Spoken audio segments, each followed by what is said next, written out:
We are back with another JM Linky Live. Now, we have a great guest, obviously, a very monumental guest who has built several businesses from the ground up, particularly one that he sold in 2019.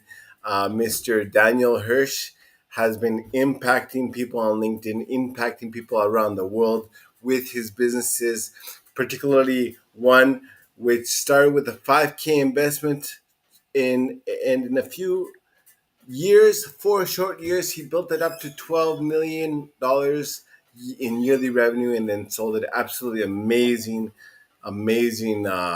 transition here. So, if you don't know us, we are the Social Tagger. We are three members: Naomi Wickham, Mark Ramsey, and myself, Jordan Molina. We do LinkedIn Done For You management, LinkedIn DMs, LinkedIn comments, LinkedIn appointment setting, and LinkedIn strategy coaching to really get you leads and really get more converted clients. Now, the man of the hour is going to speak. So, Nathan, let us know what your story is, what you do, and how you help your clients. Yeah, thanks so much for having me, Mark. Jordan. I'm a longtime entrepreneur. I've been building businesses since I was 20. I actually started out of my college dorm room buying and selling textbooks. I created a competing business to my school bookstore, Quinnipiac University in Connecticut. And they eventually sent me a cease and desist letter and threatened to kick me off campus if I kept competing with them. So that was my first taste in being an entrepreneur. And I pivoted, and for a year I just did trial and error. I tried selling on eBay, on Amazon, on different products. I would go to the junkyard and find goods and like list them online. I tried different books that weren't textbooks, and finally I came across Amazon and selling baby products and toys. And for whatever reason, the timing was great. It was 2008, 2009. Amazon was just bursting onto the scenes. And like these products had just started to be sold on e-commerce. They were easy to ship. They had good margins, big markets. I'm a new dad, so all the stuff I used to sell back in 2008, 2009, I'm now buying. And it was a great business. And I met my business partner, Connor Gillivan, who you should also follow on LinkedIn if you're not already. And we built this Amazon business, but we never built anything sustainable. Even though we sold $25 million over 6-7 years, we were drop shipping. We were selling other people's products. We never launched our own brand. And at the beginning, there was no competition. And by the end, everyone was selling on Amazon. Amazon had become harder. And we pivoted. And we had really struggled to hire for years. And it wasn't until we started hiring virtual assistants that we really solved our hiring problem. So we started offering these VAs and freelancers to other e-commerce sellers that we were networking with. And that became FreeUp, a marketplace for pre-vetted VAs and freelancers.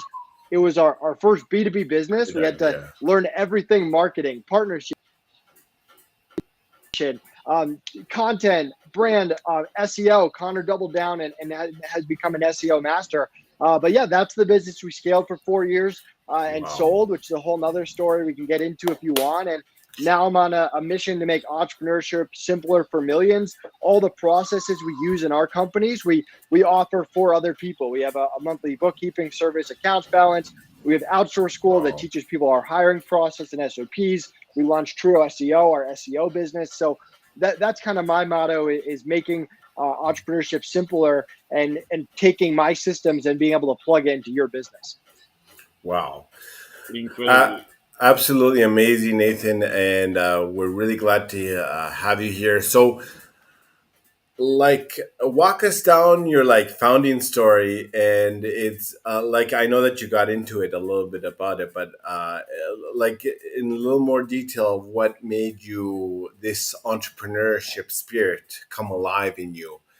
Maybe there was a transitional moment, or maybe you've always aspired to do this, and how much of that right now motivates you to continue in your inspirational journey?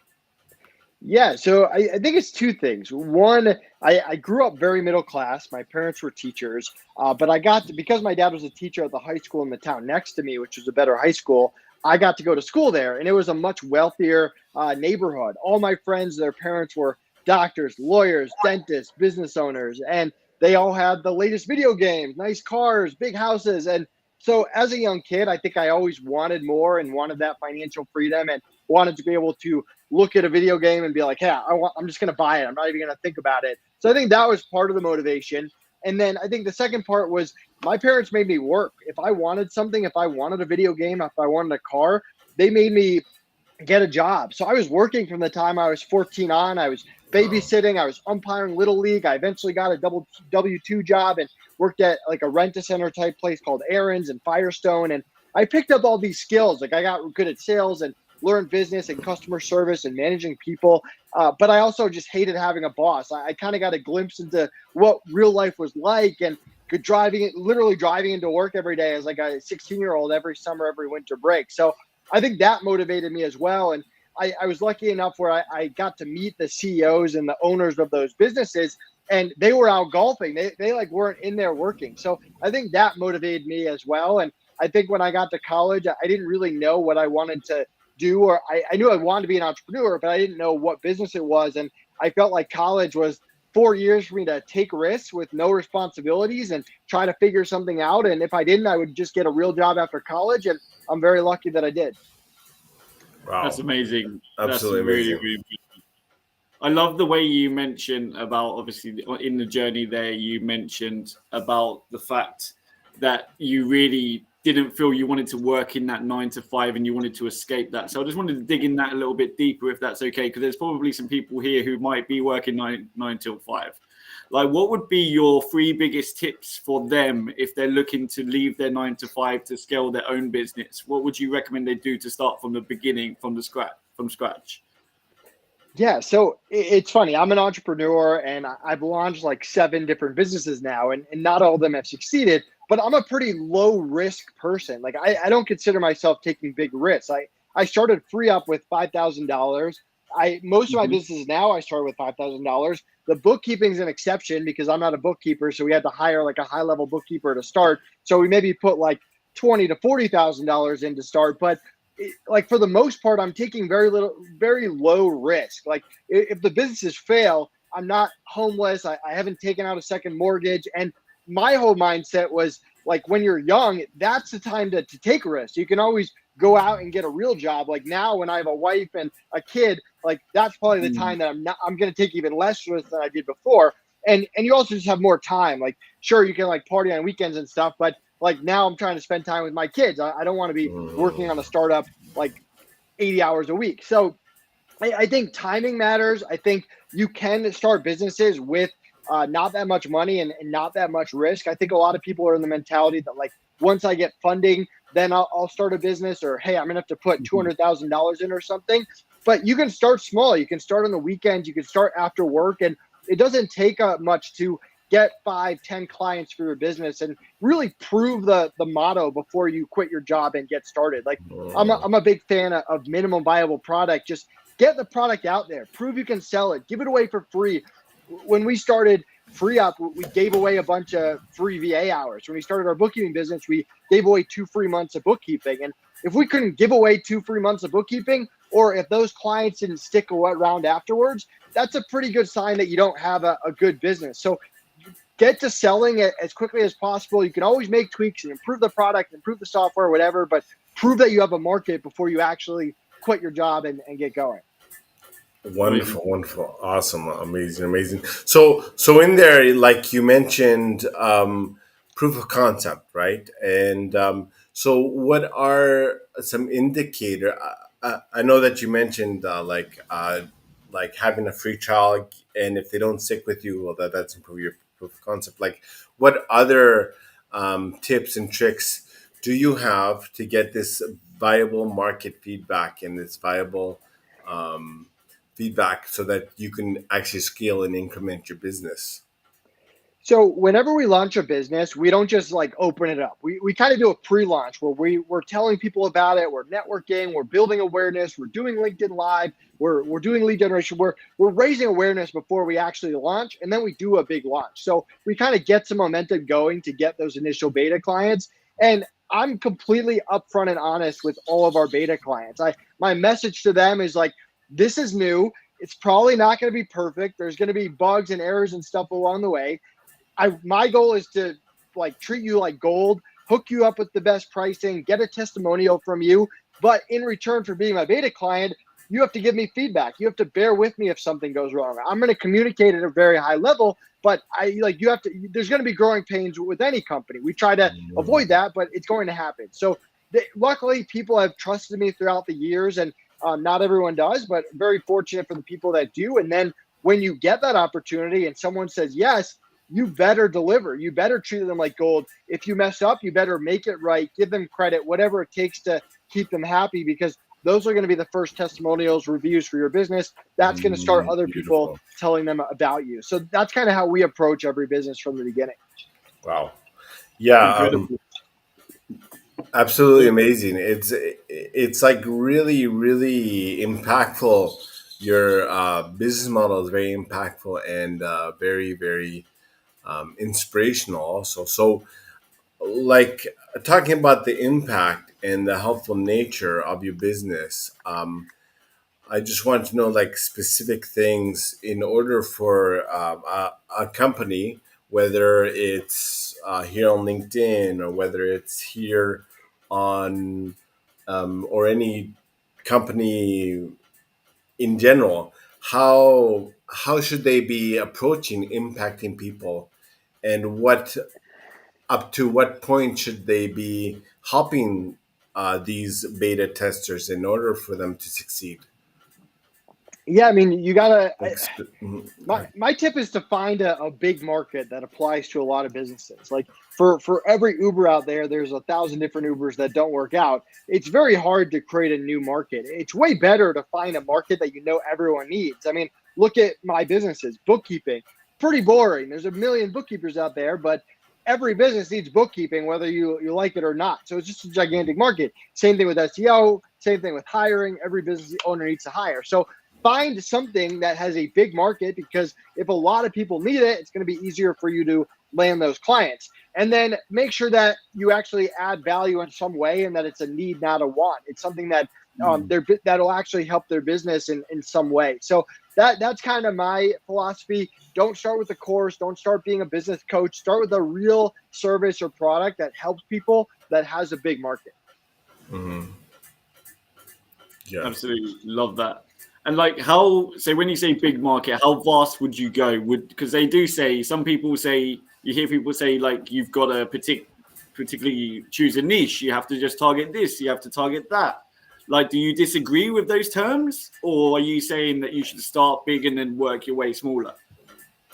Niching's good. I'm a big fan of niching. Like FreeUp was started off on e-commerce VAs and freelancers, and then by year two, or it started off Amazon, and then by year two, it was like Shopify, Walmart, eBay. By year three, we provided marketing and other VAs. So you can niche down to start and expand out. Niching's good. I mean, in the perfect, I don't know if exact numbers, but in the perfect world, the whatever you offer can apply to any business. I gave kind of like bookkeeping, for example. Mm-hmm. It doesn't have to be like that. There's plenty of big markets that don't really apply to every business, but the bigger the market, the better.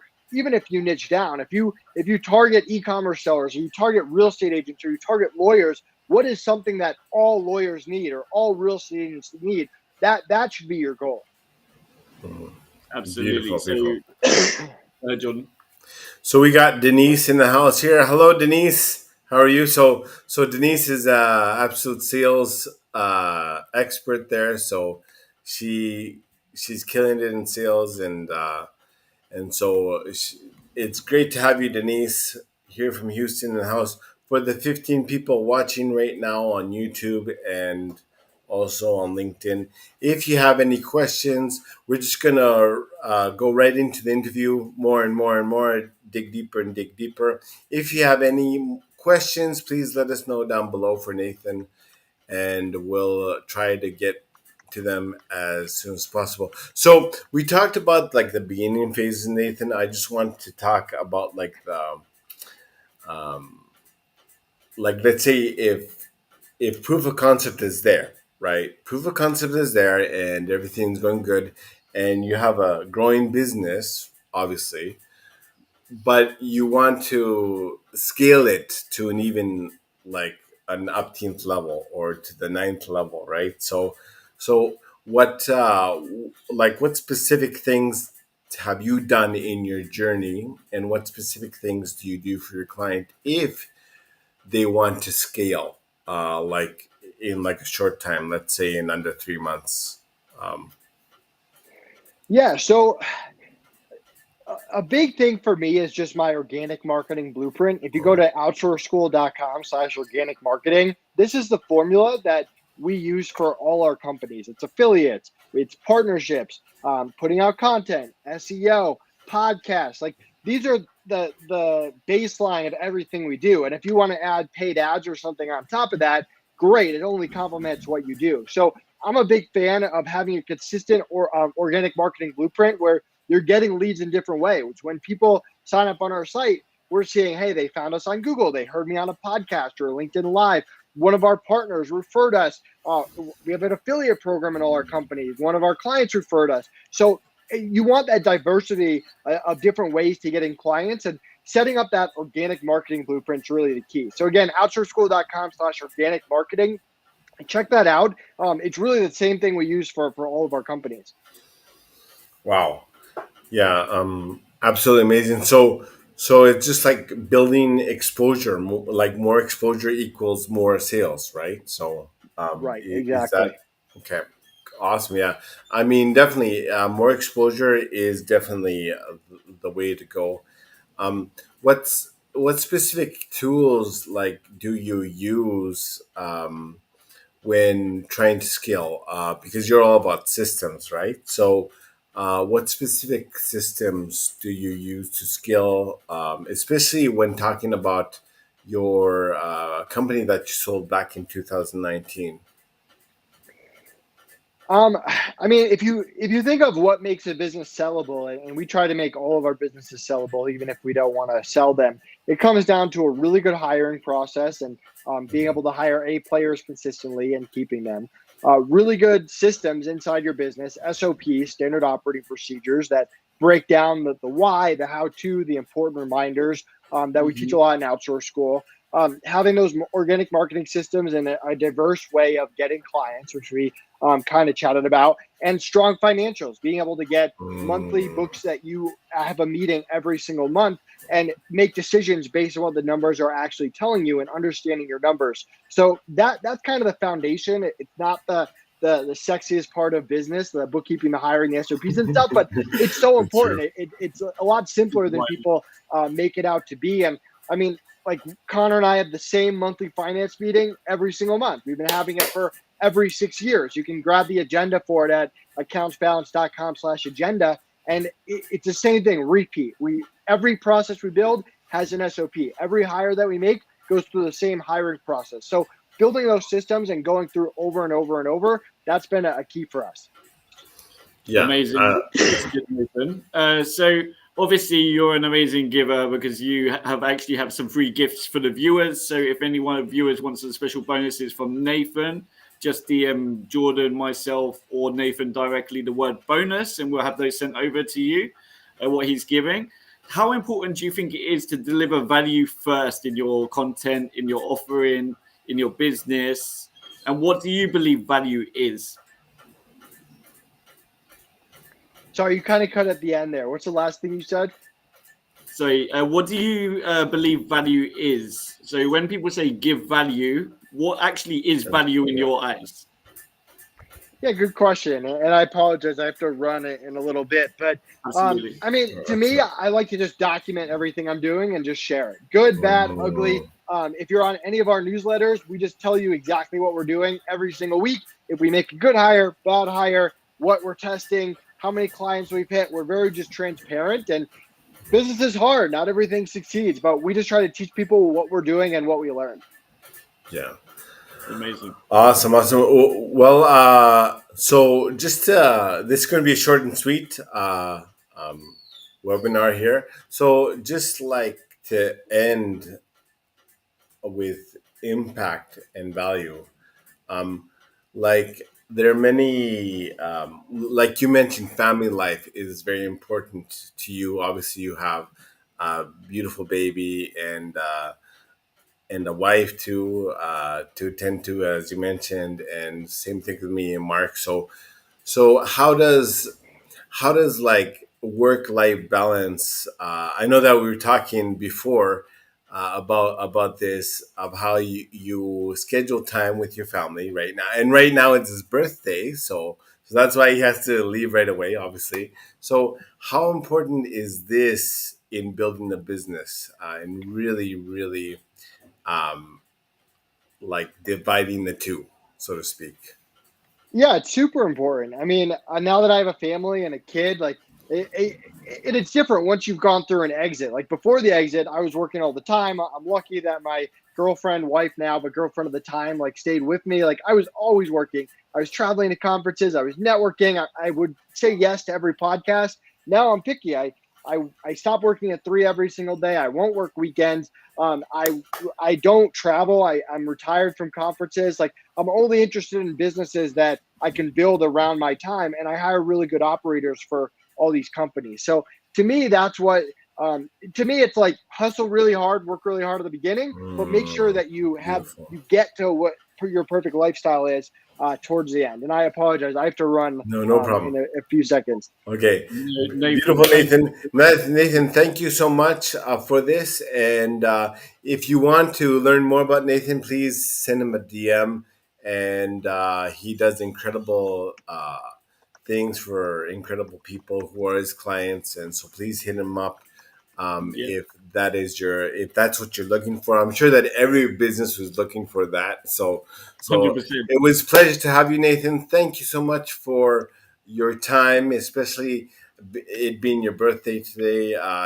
You're really impacting people for the better. And thanks again. Can't thank you enough, my friend.